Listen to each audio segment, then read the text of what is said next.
mentioned the resilience of Hispanic home buyers, and that's something that we do point out in the report. You know, despite how difficult last year was for the housing market, Hispanics still continue to grow the homeownership rate, which is now at 49.5%, just shy of that 50% goal. And so I think that's really a great achievement. Monica, from your perspective, you know, Freddie Mac has helped us and partnered with NAHREP for years to help provide data for the State of Hispanic Homeownership Report. And as you'll see here, these are just some of the data points that we're able to take advantage of because of our partnership with Freddie Mac. So it looks at sort of the shifting demographics around Hispanic migration.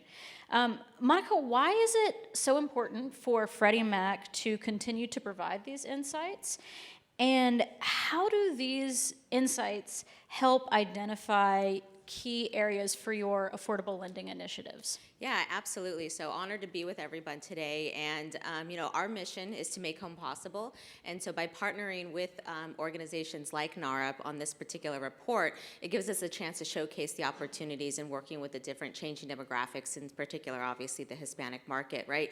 So the data that we're able to provide gives insights into the industry on the opportunities that you have in working with the Hispanic home buyers. So it's very important for us to continue to collaborate because, someone said it earlier, data is power, numbers don't lie, and so looking at these opportunities, it's kind of hard to, you know, look away and not look and take advantage of what's going on in the Hispanic growth in the country, right?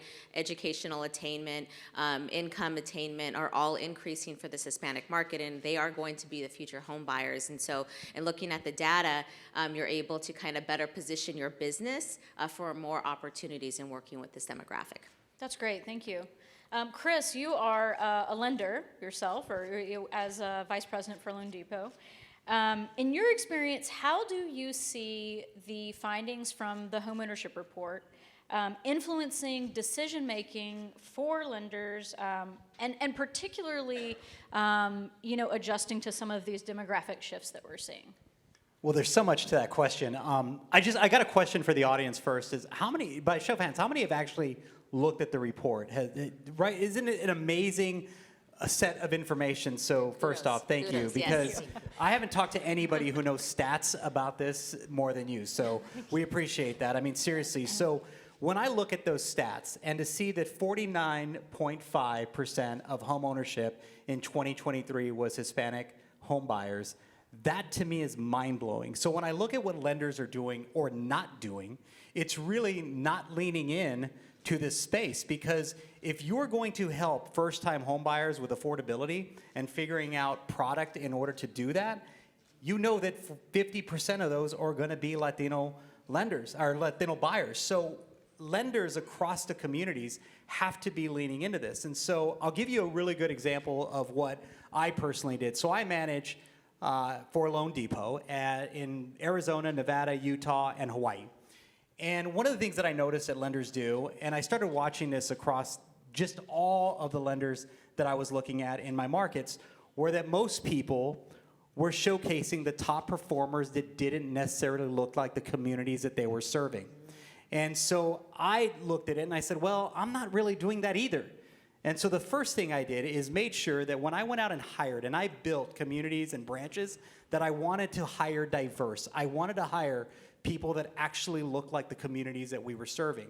And so if you are a leader or if you're looking to partner, I think one of the smartest things you could do is go into your communities and look for ways that you can help mirror the community and serve the community, you know, by looking at the stats that are provided in this report.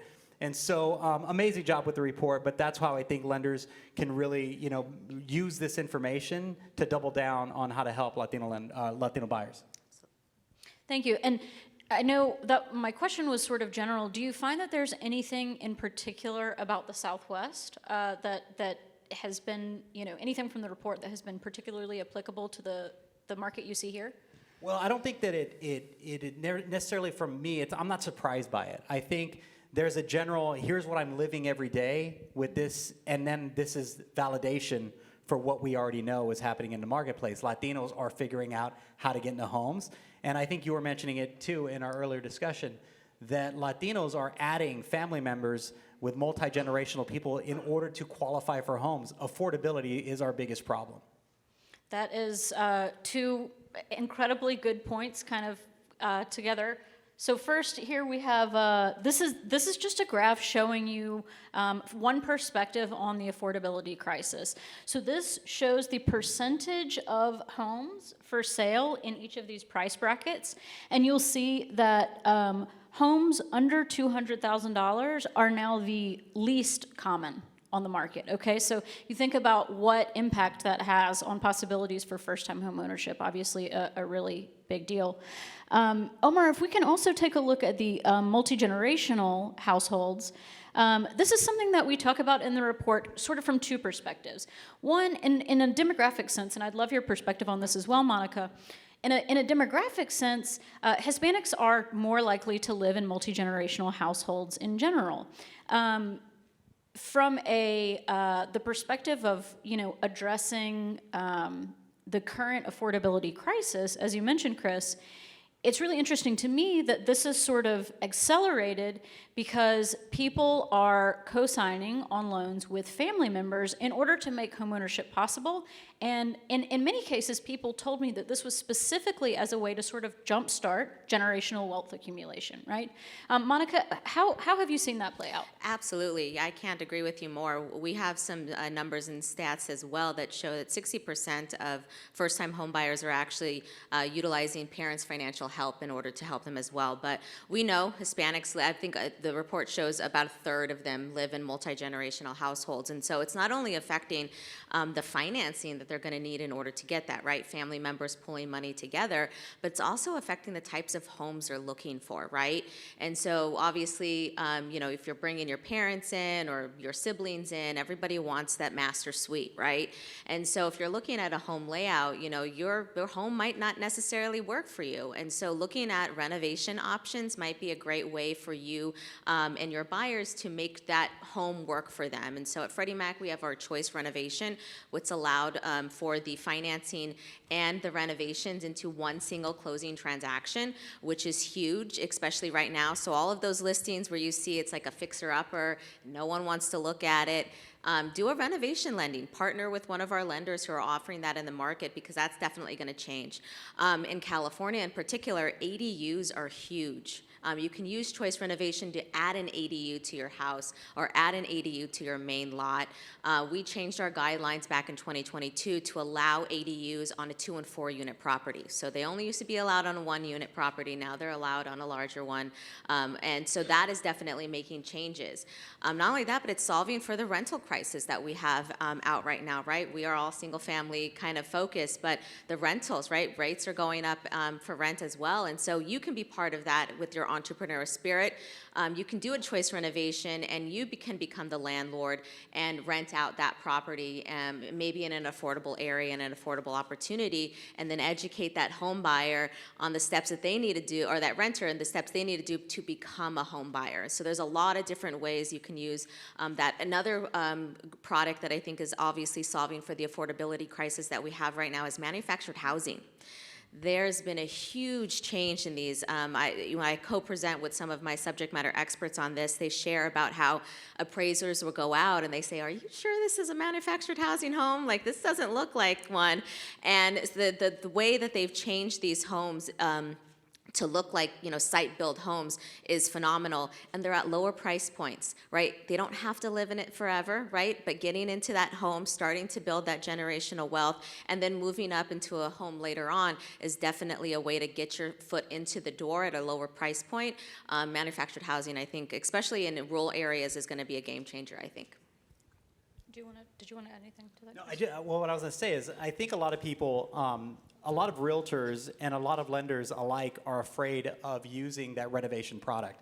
You hear renovation, you think through 201, 203K, and immediately people are like, yeah, no, I don't want to have anything to do with that. That's going to extend my closing. But there is an actual way to do these and make them easy for you, and talk to your lenders, because a lot of times you're going to close on that property, and then you're going to get your commission, LO is going to get paid, and everything on that renovation is going to happen after the closing. And so you should really look at these products as an opportunity to solve this problem where you have people wanting to master suites and the property. That's an amazing that I hadn't put together. So thank you for offering that. Everyone's learning today. I mean, I would also just add that that is yet another great example of something that a buyer's agent could educate a client on that they would probably be completely unaware of as an option as well. Oralia, are manufactured homes something that you're seeing an uptick in? Have you seen those changes shift in the past few years? Not in the Chicago's land area. I know that we have a specific first development that is going to be of manufactured homes in what is called the Humboldt Park area, but it's very new. It's only 20 homes. But definitely, I see a huge market for it. I agree with you both. That is the way to go. In order for us to have sustainability and affordability, we need to have that. I've done some research myself, and from the time you order a manufactured home, it takes 3 to 6 months to get it done. Where imagine the bureaucracy and all the paperwork and the red tape that you need to have building plans made. So affordability, definitely, it's a game changer with the manufactured homes. I think we will see a lot of that. And now that, thank goodness, the lenders are able to lend on that, it's a game changer for all of us. I want to piggyback on what they said about the renovation loans and the multi-generational, because I see it as such an important part of building wealth, right? If you see a couple of family members combine their income and join forces and achieve the buying of this renovation loan and maybe a multi-unit or an ADU, and within years be able to go separately in their own ways. So that is, I think it's up to us in this room and across our members to go ahead and make sure that we are able to deliver that value proposition of what's available to us to make sure that affordable housing continues. And I mean, I have also heard there is, of course, no one silver bullet for the affordability crisis. And so utilizing all of these things in tandem, renovating existing properties, taking advantage of manufactured housing, new construction, of course, as well. I think all of these things are going to need to work in tandem to adequately address the affordability crisis that we've been seeing for so many years now.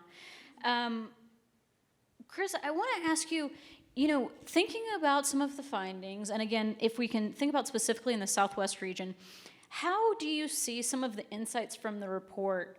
How can you use those proactively in order to more anticipate trends in the region? That's a tough question. I think that, I think everybody has to lean in on the fact that this is a growing demographic in everybody's market and not just the Southwest. And I know you're saying specific to Southwest, but when I look at this, my market is it goes all the way to Hawaii. And so I always have to have a broad, idea and understanding of what's happening in the entire marketplace. But I'll tell you this, I think that everyone has a personal brand.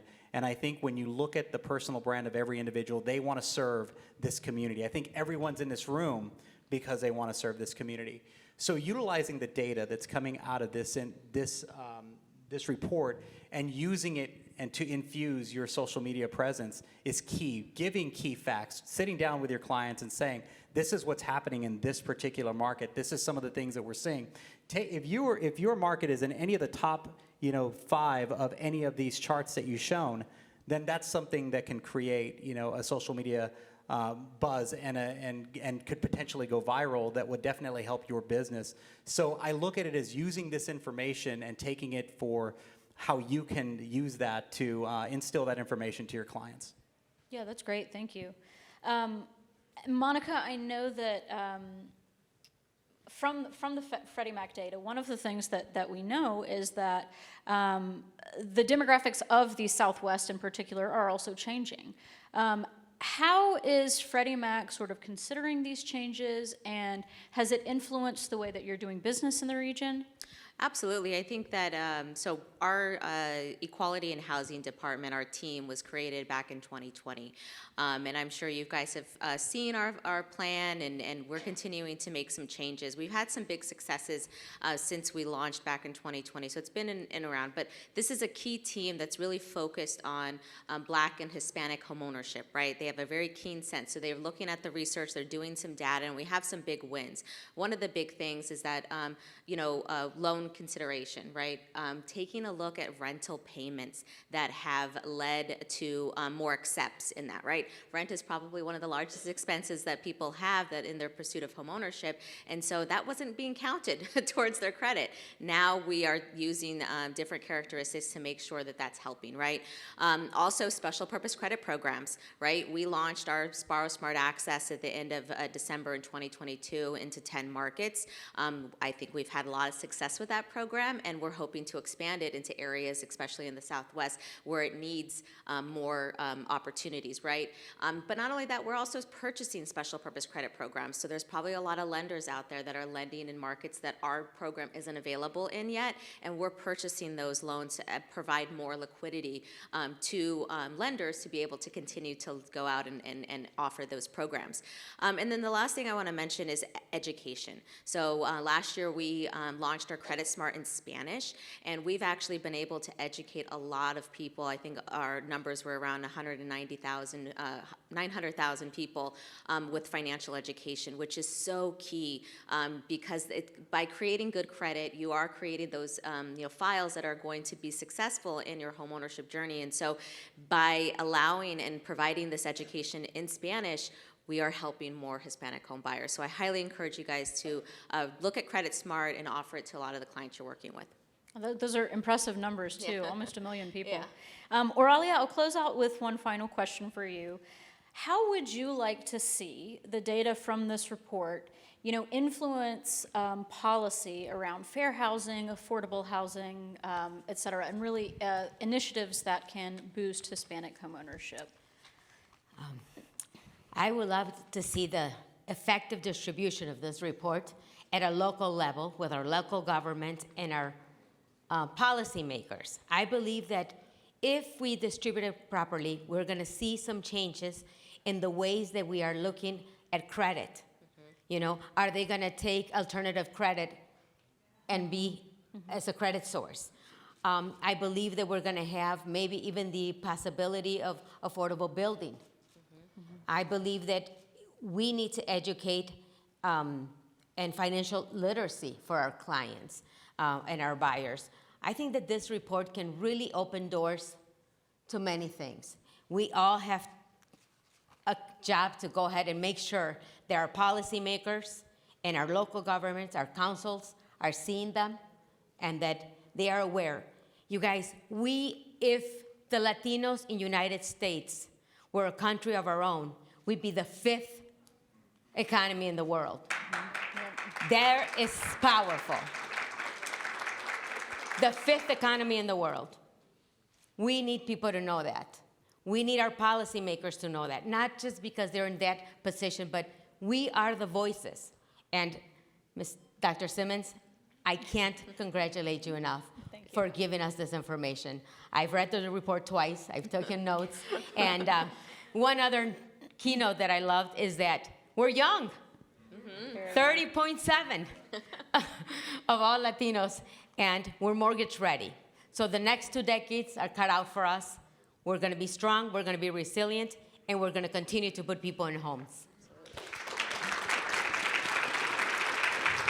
Thank you to everyone for participating in the panel, and I will